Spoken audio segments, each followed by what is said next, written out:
All right, hello everybody. Really glad to give you another side dish video. And in this case, one of the questions some of you were interested in was the issue of borderline personality disorder, what it's about, and how to interact with somebody who might be suffering from it. So, I'm very lucky. One of my colleagues, Anthony Rucco, here at University of Toronto Scarborough, is considered a world expert on the disorder and does a lot of research on it in his day-to-day life. So he's willing to come and chat with us. So thank you, Anthony. I appreciate it very much.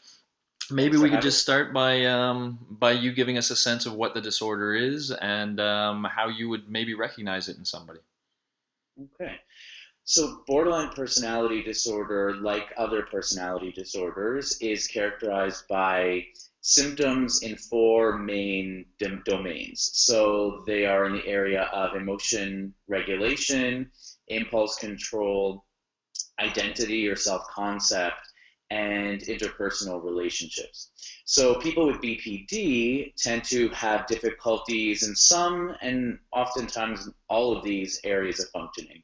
If we talk about the average person with BPD, we tend to see difficulties with emotion regulation. So people with BPD will say that they experience emotions more intensely than the average person and have difficulties regulating those emotions.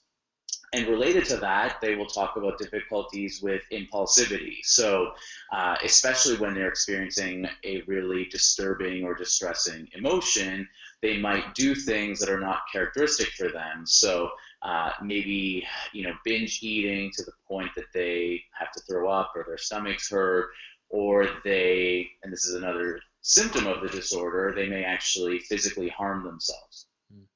Another area of dysfunction, I talked about self-concept and identity. People with BPD have a really unstable and difficult. They have a hard time knowing who they are.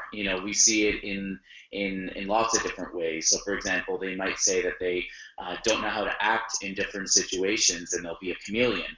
Depending on the situation, or they really don't know what to do in their lives and who they really are. And then the other area of functioning that I talked about was relationships. So people with BPD will say that they have a hard time relating to other people in the sense that their relationships are intense and stormy with lots of ups and downs, and they're very sensitive to interpersonal rejection. So it's this combination of a number of different symptoms, but most people will say that the key or most prototypical symptoms of BPD are in the areas of emotion dysregulation and impulsivity. Right. So I have this stereotypical notion in mind, which could be just that, and it could be a bad stereotype. So I'm going to Mm-hmm. throw it out there and let you tell me if I've got this right or wrong. But sometimes in some of the write-ups I've seen, the story they like to tell, let me say it that way, is that people who end up suffering from borderline often experienced abandonment as a young child in some way. So a major parental figure, maybe, or whoever abandonment, and they've become a little, dare I say, fixated on that worry of being abandoned. And so very often when they start a new relationship with somebody, they will, as you say, over express the positivity they feel. They will feel rescued, perhaps, or something to that extent, which sometimes can lead to a self fulfilling prophecy in the sense that this other person perceives it as a little too quick, a little too fast, a little too strong, and may react with a little bit of pushback, which then feeds the abandonment kind of worry. And again, with an overactive emotional response, this person could take that very, very hard. Is that the sort of stereotypical interplay that somebody might see? Yeah, I mean it's a great question. I mean the stereotype is that BPD is more prevalent among women, which it is somewhat more prevalent, but men are also affected with the disorder. And if we're thinking about potential causes of the disorder, one of the causes that has frequently been cited in the research literature is a history of abandonment. Usually they talk about it as a history of trauma, such as physical abuse, sexual abuse, verbal abuse, or neglect. And when we think about potential causes of BPD, we tend to view BPD as the result of, just like other disorders, mental disorders, of an interaction between the environment, genetics, and neurobiology. So one theory is that maybe at least a subset of people who have BPD, they may actually have, certain genetic predispositions, and in the presence of those genetic predispositions, if there is some type of an invalidating environment, so an environment in which a person is told that their emotions are not good, that it's bad to have emotions, or that the person experiences some trauma or abandonment, then we might see some type of really an unleashing of this developmental process that leads to the development of BPD. And we think that might be related to things like stress hormones and chronically elevated levels of cortisol, for example, that might actually then affect how the brain is functioning. And there's also some research that suggests that perhaps these high levels of stress hormones are even impacting the structure of the brain. Wow. And so it's a really complex thing, and abandonment and trauma is definitely considered one of the potential causes of the disorder. But I do want to highlight that because BPD can be quite different from one person to the other, and by that I mean that because there are 9 different potential symptoms of the disorder, and in order to be diagnosed with the disorder, you actually need 5 of them. It's possible to have 2 people with BPD that actually only share one common symptom. Right. So BPD is probably not one disorder, but a combination of multiple causes and multiple ways in which those causal pathways lead to people who present with symptoms of BPD. So it's a complicated thing, and not everybody has a history of abandonment, not everybody has a history of trauma, but it is definitely something that's more prevalent in people with BPD. Cool. Yeah, and that's probably true of just about any mental disorder, where we could say that, exactly. A largely similar story. Can you tell us a little bit about your research? What's it like to work with these people, and what kinds of research questions are you tackling? Yeah. So the research that I do on BPD focuses mainly on brain functioning. So how does the brain activate differently in people with BPD versus people who don't have BPD? And I use brain imaging to better understand how it is, for example, that people with BPD process emotions. So, for example, showing them pictures of emotional faces, happy or sad or angry faces, and looking at whether the systems that are involved in regulating emotions activate differently in people with BPD. And one of the main findings from my research is that the parts of the brain that are involved in representing how strongly or intensely people with BPD experience emotions and feel emotions, it's actually more active in people with BPD. And on the other hand, the parts of the brain, especially toward the frontal areas of the brain that are involved in regulating emotions, those are underactive in people with BPD.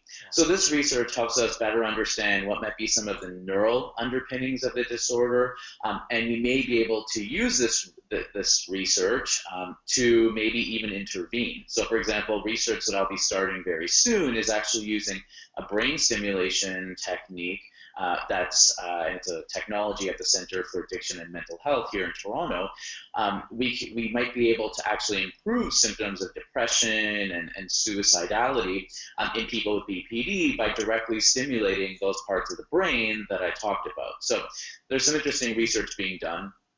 And definitely, one of the things that people talk about when they meet me and they hear that I study borderline personality disorder is, how do you do research with people with the disorder? Because unfortunately the disorder is highly stigmatized. Many mental health clinicians intentionally, purposely refuse to treat people with BPD because they see them as manipulative and difficult to work with, maybe don't get better in treatment.